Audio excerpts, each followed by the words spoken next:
نحمده ونصلي ونسلم على رسوله الكريم اما بعد بسم اللہ الرحمن الرحیم۔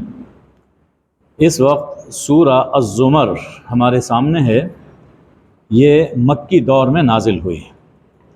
اس کے بعد 7 وہ صورتیں آ رہی ہیں جن کے شروع میں حامیم ہے، اس کو حوامیم 7 کہتے ہیں۔ سورہ الزمر اور حوامیم 7 ان کا مضمون مشترک ہے، یعنی ان صورتوں میں اللہ نے توحید خالص کو بیان فرمایا، توحید خالص کو ثابت کیا اور شرک کی تردید فرمائی ہے۔ اچھا، یہاں جتنی بھی صورتیں آ رہی ہیں ان میں ابتدا میں اللہ تعالیٰ اپنی جن صفات کو ذکر فرماتا ہے اس صورت کے انداز بیان کی طرف اشارہ ہوا کرتا ہے۔ تو اس صورت کے شروع میں یہ بات فرمائی گئی کہ یہ کتاب اس اللہ کی طرف سے اتاری جا رہی ہے جو عزیز ہے اور جو حکیم ہے۔ العزیز زبردست، اس میں حاکمانہ انداز کی طرف اشارہ ہے۔ الحکیم وہ صاحب حکمت ہے، تو حکیمانہ انداز کی طرف اشارہ فرمایا جا رہا ہے۔ ارشاد ہے کہ ہم نے آپ کی جانب یہ کتاب برحق نازل فرمائی، اور ہمارا مطالبہ یہ ہے کہ فاعبد اللہ، بس اللہ کی عبادت کرو، پہلا مطالبہ۔ دوسرا، مخلصا لہ الدین، اس انداز میں اللہ کی عبادت کرو کہ دین خالص اللہ کے لیے ہو، اللہ کے لیے خالص کرتے ہوئے دین کو تو اللہ کی عبادت کرو۔ ایک ہے صرف عبادت کرنا اور ایک ہے صرف اسی کی عبادت کرنا۔ تو اللہ کا اس کتاب کو نازل کرنے سے مقصد یہ ہے کہ اللہ کی عبادت ہو اور صرف اللہ کی عبادت ہو۔ یہاں عبادت کا معنی بھی سمجھنے کی ضرورت ہے۔ عبادت کہتے ہیں کہ عاجزی کے جذبات کے ساتھ اطاعت کی جائے۔ عاجزی، انسان اپنے آپ کو معمولی سمجھتا ہے، عاجز سمجھتا ہے اور ایک ہستی کو بالا و برتر سمجھتا ہے، تو عاجزی کے ساتھ عبادت کرنا، اطاعت کرنا، یوں بھی کہہ سکتے ہیں کہ خوشی کے ساتھ فرما برداری کرنا، کہ وہ ذات ایسی ہے کہ ہم اپنی خوشی سے، اپنے دل سے اس کی فرما برداری کرتے ہیں۔ دوسرا لفظ جو یہاں خاص طور پر آیا وہ ہے الدین۔ الدین ایک تو نظام کے معنوں میں ہے، یہاں الدین اطاعت کے معنوں میں استعمال ہوا ہے۔ رویہ، عادت، طرز عمل، یہ سب الدین کے مفہوم میں شامل ہے۔ معنی یہ ہے کہ ہم نے یہ کتاب تمہاری طرف برحق نازل کی ہے، اس کا تقاضا یہ ہے کہ اللہ کی یوں عبادت اور بندگی کرو کہ اس کی اطاعت اور عبادت میں کسی اور کو شریک نہ کرو۔ یاد رکھو، اللہ کا حق خالص دین ہے۔ الا للہ الدین الخالص، دین خالص، خالص اطاعت، خالص بندگی، خالص فرما برداری، یہ صرف اللہ کا حق ہے۔ اللہ کو اس کا حق ادا کرو۔ جب شرک کیا جاتا ہے تو یہ اللہ کی حق تلفی ہے، کہ دینے والا تو سب کچھ وہی ہے، لیکن جب عبادت کا وقت آئے تو انسان کسی اور کے سامنے سر جھکانا شروع کر دے، یہ اللہ کی حق تلفی ہے۔ بس یہ الا للہ الدین الخالص، یہی اس صورت کا موضوع ہے۔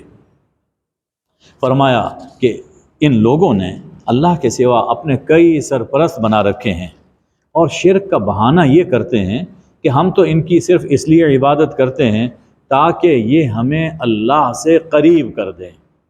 حالانکہ اللہ نے قرآن میں فرما دیا کہ وَنَحْنُ أَقْرَبُ إِلَيْهِ مِنْ حَبْلِ الْوَرِيدِ، میرے قریب آنے کے لیے تمہیں کسی اور کی حاجت نہیں ہے، میں تمہاری شاہ رگ سے زیادہ قریب ہوں۔ وَإِذَا سَأَلَكَ عِبَادِي عَنِّي فَإِنِّي قَرِيب، جب میرا بندہ، جب آپ سے سوال کریں میرے بندے کہ میں کہاں ہوں، میرے بارے میں سوال کریں تو بتا دو میں تمہارے بہت قریب ہوں۔ تو یہ بہانہ کہ ہم اس لیے ان کی عبادت کرتے ہیں، یہ اللہ کے مقرب ہیں اور ہم بڑے گندے ہیں، ہماری رسائی اللہ تک کہاں ہے، تو ہم ان کے سامنے جھکتے ہیں تاکہ یہ ہمیں اللہ کے دربار میں ہماری بات پہنچا دیں اور ہماری مراد پوری کروا دیں۔ فرمایا کہ یہ شرک کا بہانہ ہے، اللہ کے یہاں یہ بہانے نہیں چلتے۔ اللہ ان کے درمیان ان کے اختلافات کا فیصلہ فرمائے گا، یعنی قیامت کے دن یہ بہانے نہیں چلیں گے، اللہ تو جانتا ہے کہ ان کے دل میں کیا ہے۔ اس کے بعد فرمایا کہ اگر اللہ چاہتا کہ کسی کو بیٹا بنائے تو اپنی مخلوق میں سے جسے چاہتا وہ چن لیتا، حالانکہ ان لوگوں نے فرشتوں کو اللہ کی بیٹیاں بنا رکھا ہے، یا ہمارے پڑوس میں کس کس طرح کے لوگوں کے بارے میں ان کا خیال ہے، یا کچھ لوگوں نے حضرت مسیح ابن مریم علیہ السلام ان کو یہ کہا کہ یہ خدا کے بیٹے ہیں، اور بھی لوگوں نے عزیر کو کہا کہ یہ خدا کے بیٹے ہیں۔ تو اللہ یہ فرماتا ہے کہ یہ جتنے ہیں سب اس کی مخلوق ہیں، مخلوق اور خالق کے درمیان ولدیت کا رشتہ چل نہیں سکتا، ممکن نہیں، وہ مخلوق ہیں، خالق اور ہے، مخلوق اور ہے۔ اور اگر اللہ کو کوئی بیٹا بنانا ہی ہوتا تو وہ پھر جو سب سے بہترین کوئی مخلوق ہے اس کو اپنا بیٹا بناتا۔ یہ ظالم کیسے ہیں کہ لِرَبِّكَ الْبَنَاتُ وَلَهُمُ الْبَنُونَ، فرشتوں کو کہتے ہیں اللہ کی بیٹیاں، اچھا خود چاہتے ہیں کہ ہمارے ہاں بیٹے، ہمارے بیٹے ہوں، لیکن اللہ کے لیے بیٹیاں تجویز کرتے ہیں۔ تو فرمایا کہ ایسا نہیں ہے، اللہ تو ولدیت سے پاک ہے سبحانہ، اس کے ہاں یہ سلسلہ یہ ہو نہیں سکتا، وہ تو واحد ہے اور غالب ہے سب پر۔ فرمایا کہ وہ خالق ہے اور عظیم خالق ہے، مالک ہے اور پورے ملک کا مالک ہے، لہذا لا الہ الا ہو، الہ بھی تمہارا صرف اللہ ہے، اس کے سوا کسی اور کی پوجا کرنا، کسی کی عبادت کرنا یہ ہرگز روا نہیں ہے۔ فرمایا کہ اللہ تمہاری عبادت کا محتاج نہیں، اللہ تمہاری عبادت کا محتاج نہیں، وہ غنی ہے، وہ غنی ہے، لیکن عبادت میں تمہارا اپنا بھلا ہے۔ وَلَا يَرْضَى لِعِبَادِهِ الْكُفْرَ إِن تَكْفُرُوا فَإِنَّ اللَّهَ غَنِيٌّ عَنْكُمْ وَلَا يَرْضَى لِعِبَادِهِ الْكُفْرَ وَإِن تَشْكُرُوا يَرْضَهُ لَكُمْ، اگر تم شکر کرو گے، عبادت کرو گے، اس سے اللہ تم سے راضی ہوگا، تو بھلا تمہارا اپنا ہی ہے، کوئی بوجھ اٹھانے والا دوسرے کا بوجھ نہیں اٹھائے گا۔ قیامت کے دن تم سب نے اللہ ہی کے پاس لوٹنا ہے، اور دنیا کے تمام اعمال کی وہ تمہیں خبر دے گا، وہ دلوں کا حال جاننے والا ہے۔ فرمایا کہ جب انسان کو کوئی تکلیف پہنچتی ہے تو وہ اپنے رب کو یوں پکارتا ہے کہ اس کی پوری توجہ بس اللہ کی طرف ہوتی ہے، کہ سب کچھ کرنے والا اللہ ہے۔ پھر جب اللہ اسے کوئی نعمت اپنی بارگاہ سے عطا کر دیتا ہے تو بھول جاتا ہے کہ اس سے پہلے اس نے کس تکلیف اور مصیبت میں اللہ کو پکارا تھا، وہ بھول گیا۔ اب غیر اللہ ان کے سامنے آ جاتے ہیں، اللہ کے شریک بناتے ہیں اور اللہ کے راستے سے بھٹک جاتے ہیں۔ فرمایا کہ جو تکلیف میں، مصیبت کے دنوں میں تمہارے کام آتا ہے، چاہیے کہ خوشحالی اور راحت کے دنوں میں بھی اللہ کو اسی اخلاص کے ساتھ یاد کیا کرو جیسے مصیبت کے وقت عاجزی اور اخلاص کے ساتھ پکارا کرتے ہو۔ یہ پھر جو سورت کا موضوع ہے اس کی طرف اشارہ کیا گیا کہ الا للہ الدین الخالص۔ فرمایا کہ بھلا وہ شخص جو بندگی میں لگا ہوا ہے، رات کی گھڑیوں میں کبھی سجدے میں ہے، کبھی قیام میں ہے، آخرت کا ڈر اس کے دل میں ہے اور اپنے رب کی رحمت کی امید رکھتا ہے، بھلا یہ شخص اور وہ شخص جس کا ذکر ابھی آپ نے سنا کہ صرف مصیبت کے وقت میں اللہ کو پکارتا ہے پھر اللہ کو بھول جاتا ہے، تو یہ موحد خالص ہے اور وہ مشرک ہے۔ تو ایسا موحد اور مشرک کیا برابر ہو سکتے ہیں؟ هل يستوي الذين يعلمون والذين لا يعلمون، دیکھو عالم اور جاہل برابر نہیں، سمجھدار اور بے وقوف برابر نہیں، یہ تو تم بھی جانتے ہو۔ تو اسی طرح موحد اور مشرک یہ دونوں برابر نہیں، لیکن اس سے نصیحت وہ قبول کرتے ہیں جن میں عقل ہوتی ہے، جو اہل عقل ہیں۔ فرما دیجئے میرے وہ بندو جو ایمان لائے، اتقوا ربکم، اپنے رب سے ڈرتے ہوئے زندگی بسر کرو، یعنی ایمان کا تقاضا ہے کہ تقوی اختیار کیا جائے۔ جو اس دنیا میں بھلا کرتے ہیں تو اللہ ان کو ان کے ساتھ بھی بھلا کرتا ہے اور انہیں اس کی اچھی جزا عطا فرمائے گا، ظاہری بھی اور باطنی بھی۔ اللہ کی زمین بہت وسیع ہے، اگر کسی جگہ تمہارے لیے صرف اللہ کی عبادت کرنا مشکل ہو جائے وہ جگہ چھوڑ دو، اللہ کی زمین بہت وسیع ہے۔ یقیناً صبر کرنے والوں کو ان کا اجر بے حساب دیا جائے گا۔ اللہ کی عبادت، اس کی بندگی کی راہ میں جو لوگ تکلیف اٹھاتے ہیں تو انہیں اجر بھی بے حساب۔ اس سے معلوم ہوا کہ صبر کا اجر بے حساب ہے۔ اور یاد کیجئے کہ روزہ یہ بھی تو صبر ہے۔ حضور صلی اللہ علیہ وسلم نے فرمایا صوم صبر، کہ روزہ صبر ہے، تو روزے کا اجر بھی بے حساب ہے۔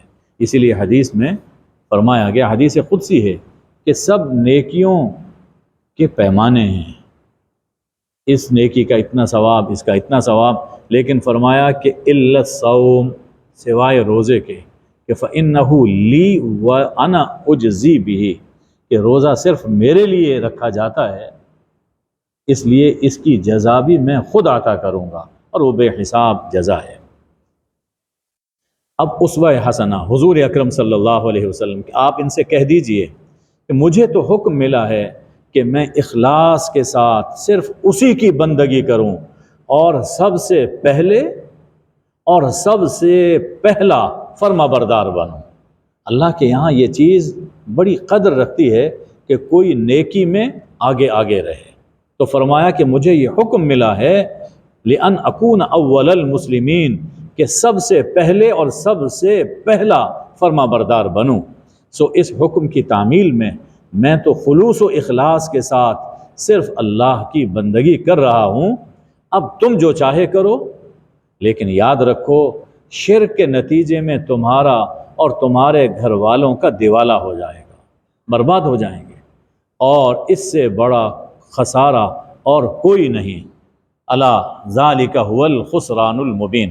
اس کے برعکس جن لوگوں نے طاغوت سے اجتناب کیا، طاغوت سے بچتے رہے، یعنی ہر اس سے، طاغوت کل ما عبد من دون اللہ، اللہ کے سوا جن کی عبادت کی جاتی ہے، غیر اللہ سے بچتے رہے اور اللہ کی طرف انہوں نے رجوع کیا، ان کے لیے بشارت ہے۔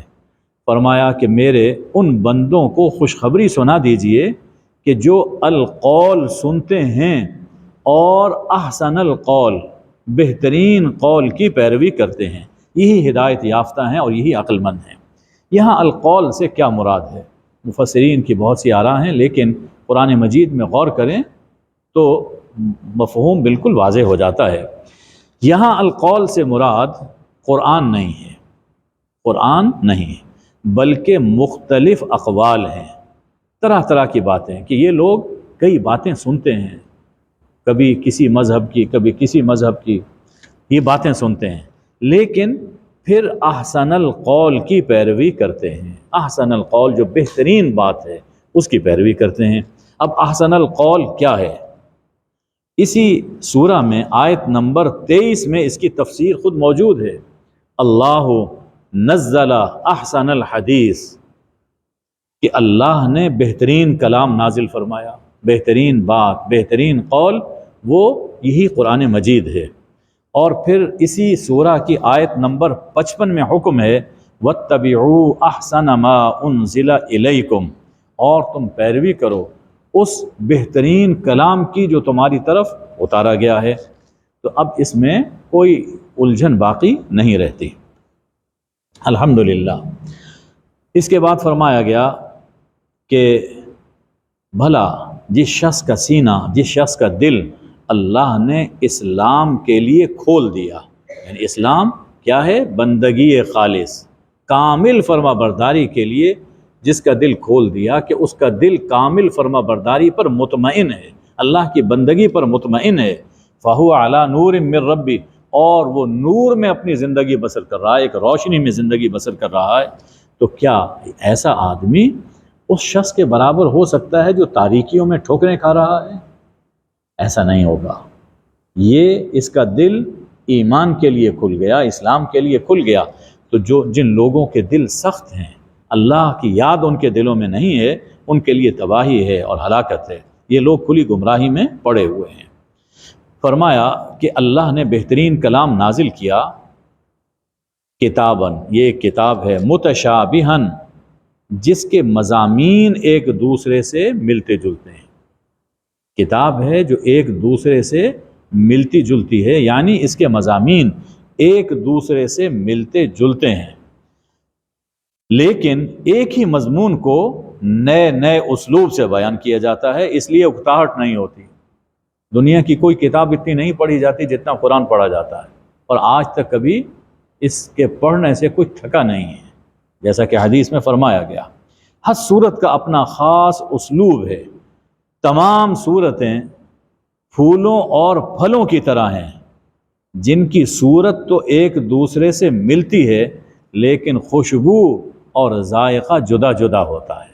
تو فرمایا کہ یہ کتاب، اس کے مضامین ایک دوسرے سے ملتے ہیں، مثانیہ بار بار دہرائی جاتی ہے، اور اس کتاب کا اثر اتنا ہے کہ جب سنا جاتا ہے اور سمجھ رہا ہو آدمی تو بدن کے رونگٹے کھڑے ہو جاتے ہیں، اور کھالیں اور دل اللہ کے ذکر کی طرف نرم ہو جاتے ہیں۔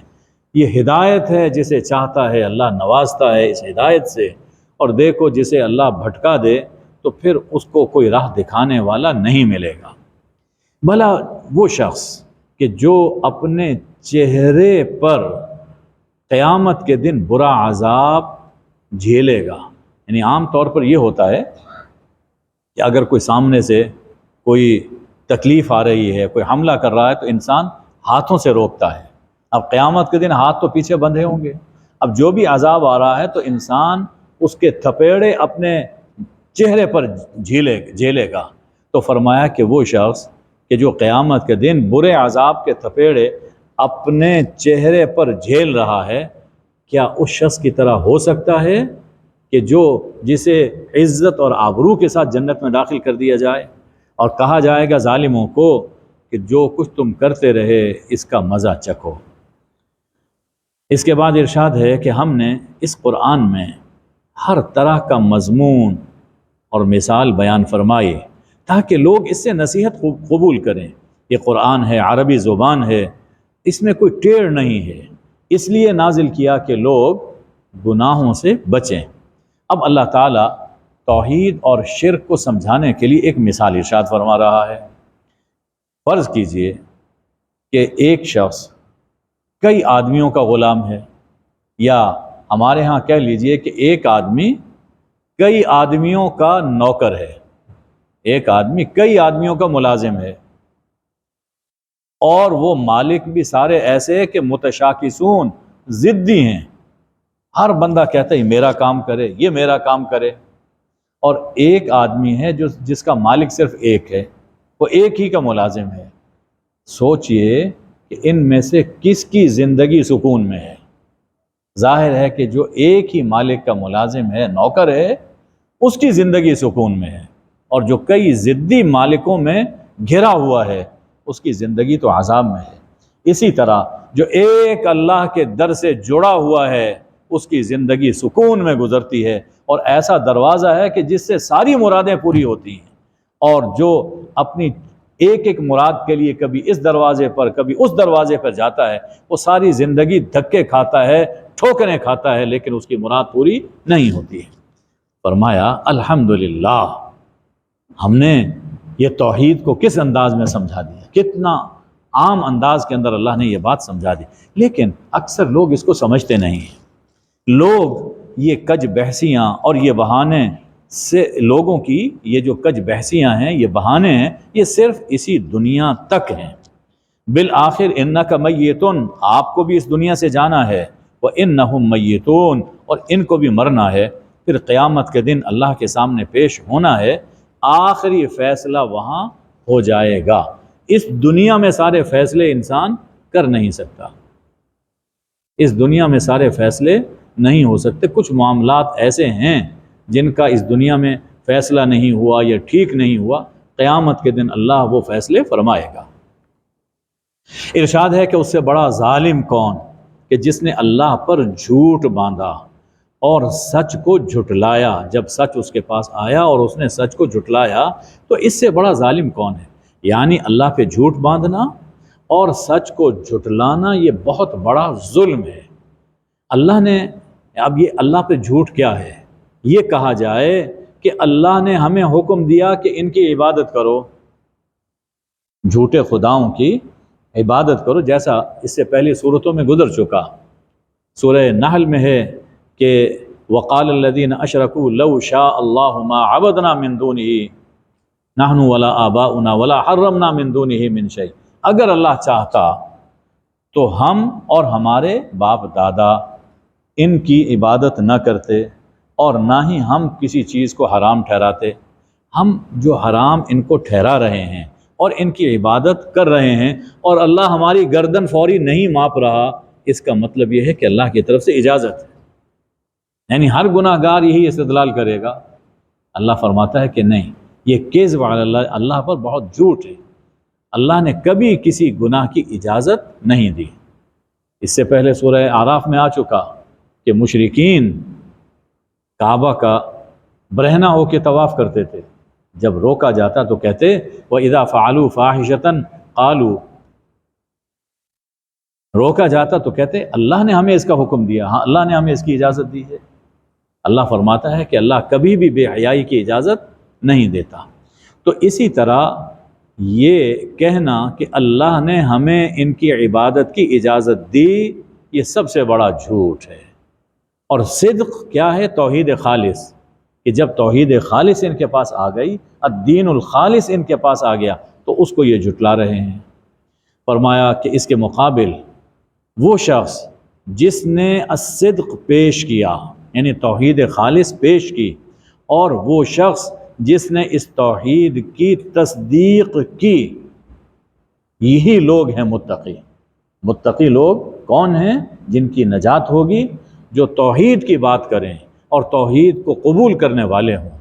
اس کا اولین مصداق اس آیہ کریمہ کا رسول اکرم صلی اللہ علیہ وآلہ وسلم ہے، جو دین حق، توحید خالص لے کر آئے، اور وہ السابقون الاولون جنہوں نے حضور اکرم صلی اللہ علیہ وسلم کی اس دعوت کو قبول کیا، اولئک هم المتقون، انہیں رب کے یہاں جو چاہیں گے ملے گا، اور یہی نیکوکاروں کی جزا ہوتی ہے۔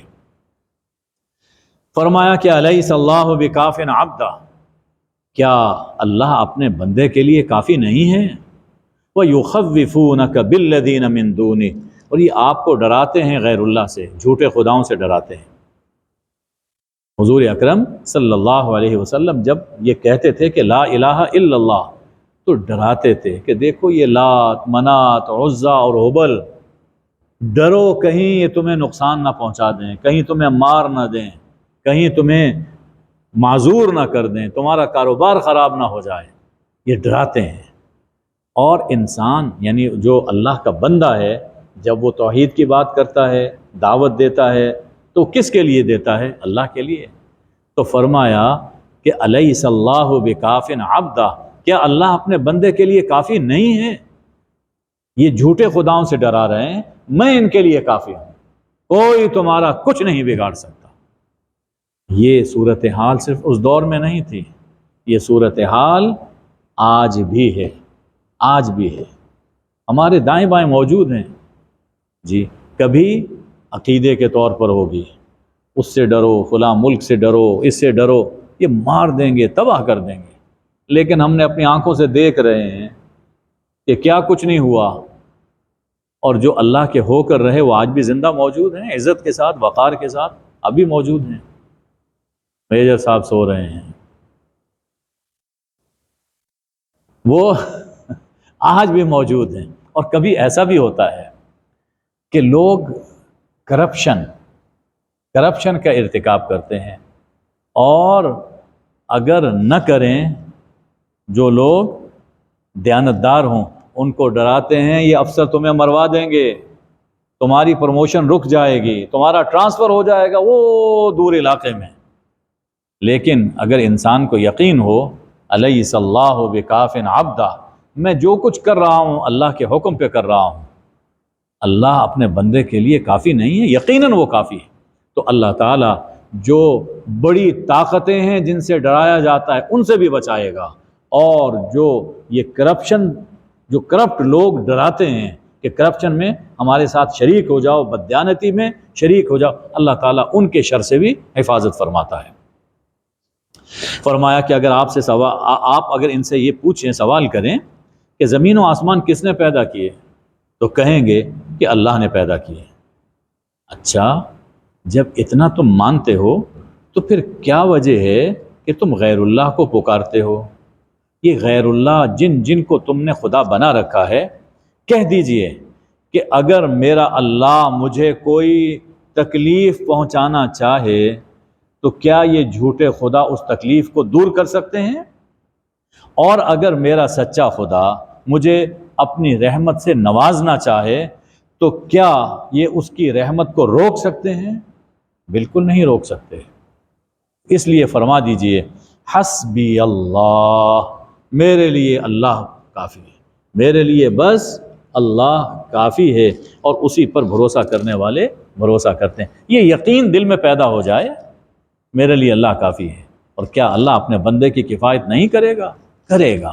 اللہ تعالیٰ مدد فرماتا ہے۔ اللہ تو وہی ہے جو آج سے 1400 برس پیشتر تھا، زمین و آسمان کی تخلیق سے پہلے تھا، اور قیامت تک اور اس کے بعد تک اللہ ہی ہے۔ تو یقین میں ہمارے جب کمی آتی ہے تو پھر ہمیں ناکامیوں کا، تکلیفوں کا سامنا کرنا پڑتا ہے۔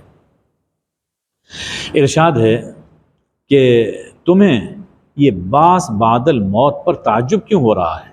موت کے بعد اٹھائے جانے پر یہ تعجب کیوں ہو رہا ہے؟ یہ روزانہ سونا اور جاگنا، روزانہ سونا اور جاگنا یہ مرنے اور جینے کا ایک نمونہ ہے۔ وہ دعا یاد کیجئے جو حضور صلی اللہ علیہ وسلم نے سوتے اور جاگتے وقت تعلیم فرمائے کہ سونے سے پہلے کہو اللہم بسمک اموت و احیا، میں اسی کے نام پہ مر رہا ہوں اور جیوں گا، اور جب بیدار ہوں تو کہیں الحمدللہ الذی احیانا، ماشاء اللہ، احیانا بعدما اماتنا والیہ النشور، شکر ہے اس اللہ کا جس نے موت کے بعد ہمیں زندگی عطا فرمائی اور اسی کی طرف ہم نے اٹھنا ہے۔ تو فرمایا کہ یہ روزانہ سونا اور جاگنا یہ مرنے اور جینے کا نمونہ ہے۔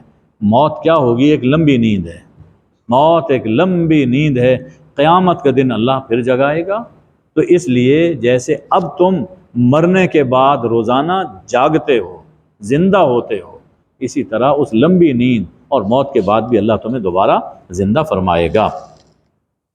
اچھا، ان لوگوں نے کیا اللہ کے سوا کچھ سفارشی بنا رکھے ہیں جن کے بارے میں ان کا خیال ہے کہ ان کی سفارش اللہ ٹالتا نہیں ہے؟ اللہ دیکھو، اس دنیا میں ہمارے سب کچھ رشتہ داریاں ہیں، تعلقات ہیں، تو ہر آدمی کو کتنا بڑے سے بڑا کیوں نہ ہو کسی نہ کسی سے دب جاتا ہے۔ بیٹے کی سفارش آ گئی، بیٹے کی محبت اب دل میں ہے، انسان مان لیتا ہے۔ سب سے بڑی سفارش بیگم صاحبہ کی سفارش جو انسان ٹال نہیں سکتا، ابا جان کی سفارش ہے، اماں جان کی سفارش ہے۔ اللہ نے اسی لیے کسی سے کوئی رشتہ ناتا رکھا ہی نہیں، لم یلد ولم یولد، نہ کسی کا باپ نہ کسی کا بیٹا۔ کوئی اپنی سفارش سے اللہ کو دبا نہیں سکتا، اس سے کوئی بات منوا نہیں سکتا۔ فرمایا للہ الشفاعۃ جمیعا، سب سفارش شفاعتیں صرف اللہ کا حق، جسے چاہے اجازت دے، جس کے لیے چاہے سفارش کرنے کی اجازت دے، لہٰذا کوئی اللہ سے کوئی بات منوا نہیں سکتا۔ اب ایک عجیب بات فرمائی گئی، دیکھو ان کا مزاج کیسا ہے۔ جب صرف اللہ کا ذکر ہوتا ہے، الا للہ الدین الخالص، دین خالص کا ذکر ہوتا ہے، تو ان کے دل جو آخرت پر ایمان نہیں رکھتے، ان کے دل کوڑنے لگتے ہیں، مزہ نہیں آ رہا، مزہ نہیں آ رہا، کوڑنے لگتے ہیں دل، صرف اللہ کا ذکر پسند نہیں آتا۔ وَإِذَا ذُكِرَ الَّذِينَ مِن دُونِهِ إِذَا هُمْ يَسْتَبْشِرُونَ، اور جب اللہ کے سوا اوروں کا ذکر ہوتا ہے تو دل کھل اٹھتے ہیں، واہ واہ آج بڑا مزہ آیا جناب کی تقریر میں، اس لیے کہ اس خدا کو بھی خوش کر دیا، اس کا بھی ذکر کر دیا۔ یہ بھائی اس دور کے خدا نہیں، آج کل بھی یہی حال ہے۔ یہ چھوٹے موٹے خدا زمین پر چلتے پھرتے اب بھی موجود ہیں، تو جب غیر اللہ کا ذکر ہے تو دل خوش ہو، اور صرف اللہ کا ذکر ہو، توحید خالص ہو، تو دل کوڑنے لگے۔ علامت ہے کہ ذوق مشرکانہ ہے، یہ ذوق مشرکانہ ہے۔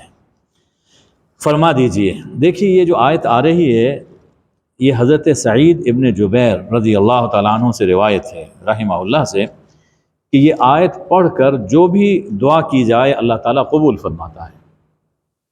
آیت یہ ہے، یہ سورہ الزمر کی آیت نمبر 46، اے اللہ آسمانوں اور زمین کے پیدا کرنے والے، غیب اور حاضر کے جاننے والے، تو ہی اپنے بندوں کے درمیان ان کے اختلافات کا فیصلہ فرمائے گا، قیامت کے دن تو ہی حکم اور جج ہوگا، تیرے فیصلے کو چیلنج نہیں کر سکتے۔ تو یہ آیت پڑھ کر دعا کرنی چاہیے۔ ہم دعا کرتے ہیں اے اللہ پاکستان کی حفاظت فرما، پاکستان کو ترقی اور استحکام عطا فرما، اور جو لوگ پاکستان کی ترقی کے لیے، استحکام کے لیے کسی رنگ میں، کسی شعبے میں کام کر رہے ہیں، اے اللہ ان کی بھی حفاظت فرما اور ہمیں بھی خدمت کے لیے قبول فرما۔ ارشاد ہے کہ اگر ان ظالموں، یہ ظالم یعنی جو شرک کر رہے ہیں، اس لیے کہ قرآن نے فرمایا کہ ان شرک لظلم عظیم، شرک سب سے بڑا ظلم ہے۔ تو یہاں ظلموں سے، ظلم سے مراد شرک ہے، کہ جو لوگ شرک کر رہے ہیں یہ اتنا بڑا جرم ہے کہ قیامت کے دن زمین میں جو کچھ ہے اور اتنا ہی اور بھی دے دیں تو قیامت کے دن عذاب سے ان کا یہ فدیہ قبول نہیں کیا جائے گا، ان کی جان نہیں چھوٹے گی۔ اس کے بعد پھر فرمایا کہ جب انسان کو کوئی تکلیف پہنچتی ہے تو وہ ہمیں پکارتا ہے، جب ہم نوازتے ہیں، کوئی نعمت عطا کرتے ہیں تو کیا کہتا ہے؟ انما اوتیتہ علی علم، جی یہ تو میری کاروباری سمجھ بوجھ تھی، میرے پاس ٹیکٹس ہیں، میں جانتا ہوں کہ بزنس کیسے کیا جاتا ہے، کام کیسے کیا جاتا ہے، میں جانتا ہوں، یہ اس لیے مجھے مل رہا ہے۔ دیکھیے اس سے ملتی جلتی آیت پہلے بھی گزر چکی ہے اسی سورہ میں۔ پہلا جو مقام تھا آیت نمبر 8 میں، اس میں بھی یہی رویہ ہے، لیکن وہاں ضعف اعتقادی کی وجہ سے کہ اس کا ایمان ڈھیلا ڈھالا سا ہے، اور یہاں اس انسان کے رویے کا ذکر ہے جو سرمایہ کے غرور کی وجہ سے یہ روش اپناتا ہے۔ پیسہ آ گیا، اب خدا بھول گیا، وہ کہتا ہے کہ پیسہ ہی خدا ہے۔ ہمارے ہاں بھی یہی سوچ پائی جاتی ہے نا کہ فائل کے نیچے پہیے لگا دو، فائل کہیں رکتی نہیں ہے اور پیسے سے سب کام ہوتا ہے، تو پیسے کو خدا بنا بیٹھے ہیں ہم لوگ۔ تو فرمایا کہ جو پیسے کو خدا سمجھتا ہے، تکلیف میں ہمیں پکارے، جب میں نوازوں تو پھر اسی کو اپنا خدا بنا کر بیٹھ جائے، یہ ایک فتنہ ہے، آزمائش ہے، لیکن لوگ اسے سمجھتے نہیں ہیں، یعنی اس کی سزا ملے گی۔ اب ایک آیت آ رہی ہے جس کے بارے میں حضور اکرم صلی اللہ علیہ وآلہ وسلم نے فرمایا کہ اگر اس آیت کے بدلے میں دنیا بھر کی دولت بھی مجھے دے دی جائے تو میں اس آیت کو پسند کروں گا۔ اتنی قیمتی آیت، اللہ کی طرف سے اعلان ہے، اے میرے بندو، اے میرے وہ بندو، اللہ جل شانہ فرما رہے ہیں کہ اے میرے وہ بندو جنہوں نے گناہ کر کر کے اپنے اوپر زیادتی کی ہے، ان بندوں سے خطاب فرما رہا ہے، تو نیک لوگوں سے نہیں، ان کے ساتھ تو اللہ کا معاملہ پہلے ہی رحمت کا ہے۔ تو جن لوگوں نے گناہ کر کر کے اپنے اوپر زیادتیاں کی ہیں، ظلم کر لیا ہے، لا تقنطوا من رحمت اللہ، اللہ کی رحمت سے آس مت توڑو، اللہ کی رحمت سے مایوس نہ ہو جاؤ۔ کیوں؟ ان اللہ یغفر الذنوب جميعا، یقیناً اللہ سب گناہوں کو معاف کرتا ہے، اس لیے کہ وہ غفور الرحیم ہے۔ تو اللہ تو سب گناہ بخشتا ہے، اب تم کیا کرو؟ تم بس اتنا کرو کہ توبہ کرو، انیبوا الی ربکم، پلٹ آؤ، توبہ کرو، اور اسلام کی زندگی گزارو، اور جس کی سب سے عمدہ صورت یہ ہے کہ قرآن مجید کا اتباع کرو۔ واتبعوا احسن ما انزل الیکم من ربکم، قرآن کی پیروی کرو، اللہ تعالیٰ تم پر اپنی رحمت فرمائے گا۔ ارشاد فرمایا کہ یہ قرآن ہم اس لیے نازل کر رہے ہیں کہ قیامت کے دن کسی کے پاس اپنے جرم اور گناہ کا کوئی بہانہ نہ رہے۔ قیامت کے دن کوئی شخص یہ نہ کہے کہ اوہو میں اللہ کے بارے میں بہت کوتاہی کرتا رہا، میں مذاق اڑاتا رہا، تو اب میری معافی ہو جائے، یا یہ کہے کہ اگر اللہ مجھے راہ دکھاتا تو میں بھی متقیوں میں ہو جاتا، یا کبھی یہ بہانہ کرے جب عذاب سامنے آئے کہ اگر مجھے ایک چانس اور دے دیا جائے تو میں نیک بن کر دکھاؤں گا۔ اللہ فرماتا ہے کہ میں سب کچھ تمہیں یہ بتا رہا ہوں، یہ تمہارے بہانے ہوں گے قیامت میں، ابھی یہ کتاب میں نے نازل کر دی ہے، اس پہ عمل کرو، تم کامیاب ہو جاؤ گے۔ فرمایا کہ وہ یوم القیامت، قیامت کے دن تم دیکھو گے کہ جنہوں نے اللہ پر جھوٹ باندھا، یعنی توحید کا انکار کیا، شرک کیا، ان کے چہرے سیاہ ہوں گے، ان کے چہرے کالے اور سیاہ۔ تصور کیجئے کہ کتنا بدصورت ہوگا یہ انسان، کتنی بدصورتی۔ دنیا میں شرک کر کے بہت خوش ہیں، قیامت کے دن وہی ان کی جو عقیدے کی کالک ہے وہ ان کے چہرے پر آ جائے گی۔ فرمایا کہ کیا جہنم میں جہنم متکبروں کا ٹھکانہ نہیں ہے؟ یعنی یہ اللہ کے ساتھ شرک کرتے تھے، توحید نہیں مانتے تھے، از راہ تکبر شرک کرتے رہے، تو اب ان کا ٹھکانہ جہنم ہوگا۔ اور اس کے مقابل میں اللہ ان لوگوں کو نجات دے گا جو اللہ سے ڈرتے ہوئے زندگی گزارتے رہے، انہیں کوئی تکلیف نہیں پہنچے گی اور نہ ہی یہ غمگین ہوں گے۔ اللہ کی شان یہ ہے کہ وہ ہر چیز کا خالق ہے اور ہر چیز اللہ نے اپنے ذمے لے رکھی ہے، ہر چیز کا کارساز وہی ہے۔ آسمانوں اور زمین کی کنجیاں اسی کے پاس ہیں، اور جو اللہ کی آیتوں کا انکار کرتے ہیں یہی خسارہ اٹھائیں گے۔ اب پھر وہ جو ابتدا میں موضوع بیان فرمایا گیا تھا کہ الا للہ الدین الخالص، اس کا اعادہ ہے۔ فرمایا کہ کیا تم مجھے یہ کہتے ہو کہ میں اللہ کے سوا کسی اور کی عبادت کروں؟ ایھا الجاہلون، او جاہلو، کیا تم یہ چاہتے ہو، مجھے یہ کہتے ہو کہ فلاں فلاں کی بھی عبادت کرو؟ ایسا نہیں ہو سکتا، یہ سراسر جہالت ہے۔ اللہ نے مجھ پر یہ وحی کی، اور مجھ سے جو پہلے گزر گئے ان پر بھی اللہ نے یہ وحی کی تھی کہ شرک بہت بڑا جرم ہے، شرک بہت بڑا جرم ہے۔ اگر شرک ہو تو جتنے بھی نیک اعمال کیے ہوئے ہیں دنیا میں وہ سب کے سب برباد ہو جائیں گے۔ اس لیے ہمیشہ توحید پر کاربند رہنا چاہیے اور شرک سے بچنا چاہیے، توحید کو بھی سمجھنا چاہیے اور شرک کو بھی سمجھنا چاہیے۔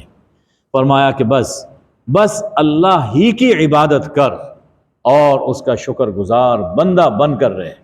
معلوم یہ ہوا کہ شکر کرنا یعنی یہ یقین رکھنا کہ جو کچھ مجھے مل رہا ہے یہ اللہ سے مل رہا ہے، یہ توحید کا لازمی تقاضا ہے۔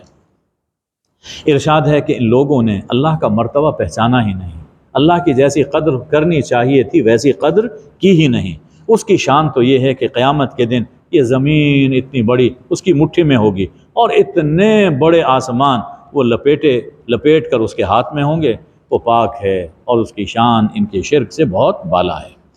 یہ سورہ الزمر کی آیت نمبر 67 ہے، 67۔ سفر پر روانہ ہوتے ہوئے یہ آیت تلاوت کر لی جائے تو سفر خیر و عافیت سے پورا ہوگا انشاءاللہ۔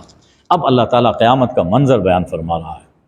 فرمایا کہ قیامت کے دن سور پھونکا جائے گا، آسمانوں میں جو ہے زمین میں جو ہے سب بے ہوش ہو جائیں گے مگر جنہیں اللہ چاہے۔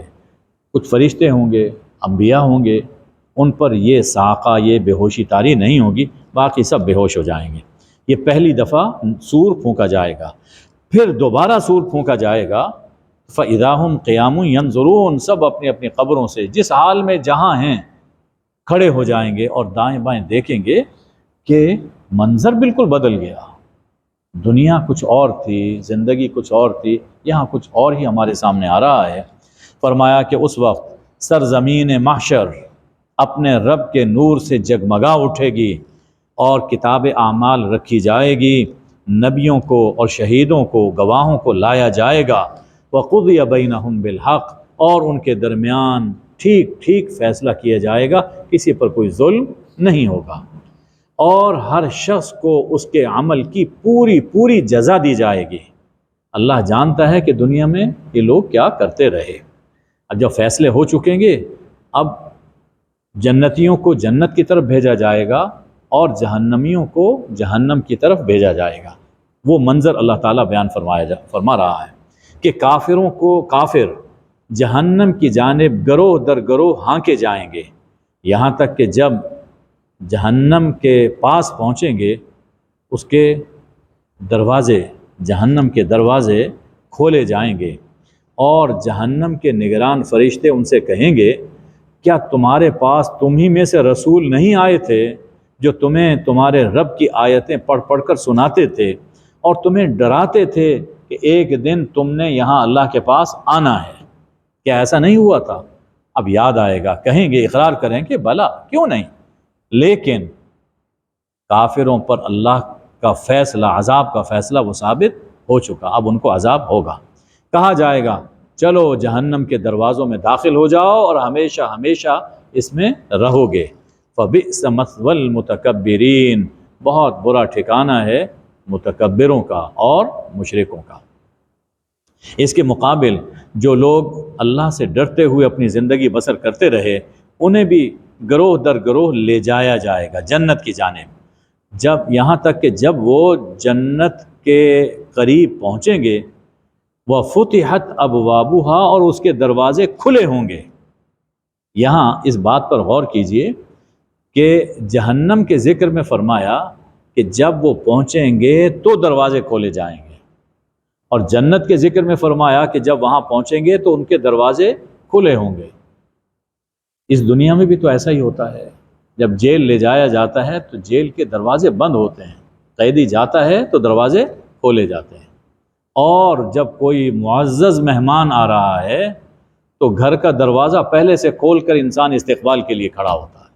تو چونکہ یہ اللہ کے مہمان جا رہے ہیں، یہ جنت کیا ہے؟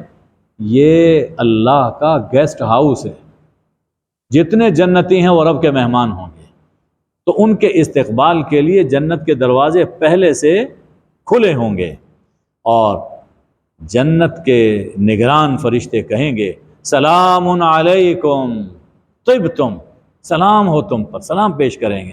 ہم کہتے ہیں نا گاڈ آف آنر دیا جاتا ہے بڑے معزز مہمان، تو وہاں فرشتے انہیں گاڈ آف آنر دیں گے، طبتم، واہ واہ واہ، بڑی اچھی زندگی گزاری، بڑے اچھے رہے، آؤ فادخلوها خالدین، ہمیشہ ہمیشہ کے لیے جنت میں آ جاؤ۔ جنت میں داخل ہو کر کہیں گے جنتی، الحمدللہ، شکر ہے اس اللہ کا، شکر ہے اس اللہ کا جس نے اپنا وعدہ پورا کیا اور ہمیں زمین جنت کا وارث بنا دیا۔ جنت میں ہم جہاں چاہتے ہیں ٹھکانہ لیتے ہیں، کوئی پابندی نہیں ہے، جہاں چاہیں پرواز کر کے چلے جائیں، کوئی ویزا نہیں، کوئی پاسپورٹ نہیں ہے، اور جنت کوئی معمولی نہیں ہے، جنت کو معمولی تھوڑی سی جگہ نہیں ہے۔ ایک لمبی حدیث کا ایک ٹکڑا میں عرض کر دیتا ہوں۔ حضور اکرم صلی اللہ علیہ وسلم نے فرمایا کہ سب سے آخر میں جو شخص جنت میں جائے گا، سب سے آخر میں، جہنم سے جس کو سب سے آخر میں نکال کر جنت میں بھیجا جائے گا، اسے کتنی جنت ملے گی؟ وہ کہے گا، جب جنت کے دروازے پر جائے گا تو کہے گا، یا اللہ یہ تو بھری ہوئی ہے، آپ مجھے کہہ رہے ہیں جنت میں جاؤ، اس میں تو سب لوگ بیٹھے ہوئے ہیں، بھری ہوئی جنت ہے، میں کہاں پہ جاؤں؟ اللہ فرمائے کہ جا دیکھ تو صحیح۔ جب وہ جنت میں جائے گا تو یہ جو ہماری زمین ہے، اس زمین سے 10 گنا ایریا اللہ اس کو عطا فرمائے گا، اس زمین سے 10 گنا۔ آج تک دنیا میں کوئی اتنا بڑا بادشاہ نہیں ہوا، اور اس کی حکومت بھی، وہ یہ جنتی، ہر جنتی بادشاہ ہوگا، اور ایسا بادشاہ کہ جس کے خلاف نہ کبھی کوئی سازش ہوگی، نہ کبھی اس کا کوئی تخت الٹائے گا، اور نہ ہی اس کا کوئی کہنا رد کرے گا۔ لہم فیہا ما یشاؤون، جو کہیں گے، جو چاہیں گے وہ ملے گا، جو مانگیں گے وہ ان کی مراد پوری کی جائے گی۔ اتنی بڑی جنت ہے، تو وہ کہیں گے کہ اللہ کا شکر ہے کہ جنت میں ہم جہاں چاہتے ہیں جہاں چاہتے ہیں اپنا ٹھکانہ بناتے ہیں۔ سو بہت اچھا اجر ہے عمل کرنے والوں کا۔ اور تم قیامت کے دن دیکھو گے کہ فرشتے اللہ کے عرش کے گرد حلقہ بنائے ہوئے ہوں گے، سب بستہ کھڑے ہیں، حلقہ بنائے ہوئے ہیں، گھیرے ہوئے ہیں اللہ کے عرش کو۔ یسبحون بحمد ربہم، اس کی تسبیح کر رہے ہیں اور اس کی تحمید کر رہے ہیں۔ وقضی بینہم بالحق، اور لوگوں کے درمیان ٹھیک ٹھیک فیصلہ ہو کر دیا جائے گا، کسی کے ساتھ ظلم نہیں ہوگا، ٹھیک ٹھیک فیصلہ ہوگا۔ اور آخر میں آواز آئے گی الحمدللہ رب العالمین، حمد ہے اس اللہ کی جو رب العالمین ہے، اور جس نے اتنا اچھا فیصلہ کیا کہ ہر شخص کو اس کے عمل کی سزا اور جزا مل گئی۔ اللہم صلی علی سیدنا و مولانا محمد النبی الامی و آلہ وبارک وسلم۔ اے اللہ ہمیں قرآن و سنت پر استقامت عطا فرما۔ اے اللہ توحید خالص کے نور سے ہمارے دلوں کو روشن فرما۔ اے اللہ قرآن کے نور سے ہمارے ملک کو روشن فرما۔ اے اللہ ہمارے گھروں کو روشن فرما۔ اے اللہ قرآن کے نور سے ہماری قبروں کو روشن فرما۔ اے اللہ قبر اور حشر کے اندھیروں میں رمضان اور قرآن کو ہمارا مونس و غمخوار بنا۔ اے اللہ قیامت ہمیں ایسا بنا دے کہ قیامت کے دن رمضان اور قرآن ہمارے لیے اللہ کی بارگاہ میں سفارشی بن کر کھڑے ہو جائیں۔ اے اللہ رمضان اور قرآن کی برکت سے سب بیماروں کو سب بیماریوں سے صحت کاملہ عاجلہ عطا فرما۔ اے اللہ یہ رمضان کے آخری اوقات ہیں جو ہم گزار رہے ہیں، اور تیرا ہم پر بڑا ہی کرم ہوا کہ آپ نے ہماری زندگی میں ہمیں رمضان عطا فرمایا۔ اے اللہ یہ کرم ہم پر پھر بھی فرمانا۔ اے اللہ یہ کرم ہم پہ پھر بھی فرمانا۔ اے اللہ ہم اقرار کرتے ہیں کہ رمضان کا ہم حق نہیں ادا کر سکے، تیرے مہمان کا ہم حق نہیں ادا کر سکے، لیکن تو بڑا مہربان ہے، تو بڑا مہربان ہے، تو غفور ہے، تو رحیم ہے۔ اے اللہ ہماری کوتاہیوں کو معاف فرما، اور جو کچھ ہم ٹوٹی پھوٹی عبادتیں کر چکے ہیں کر سکے ہیں، اے اللہ انہیں اپنی رحمت سے قبول فرما۔ وصلی اللہ وبارک وسلم علی حبیبہ سیدنا محمد و آلہ الطیبین الطاہرین، آمین یا ارحم الراحمین۔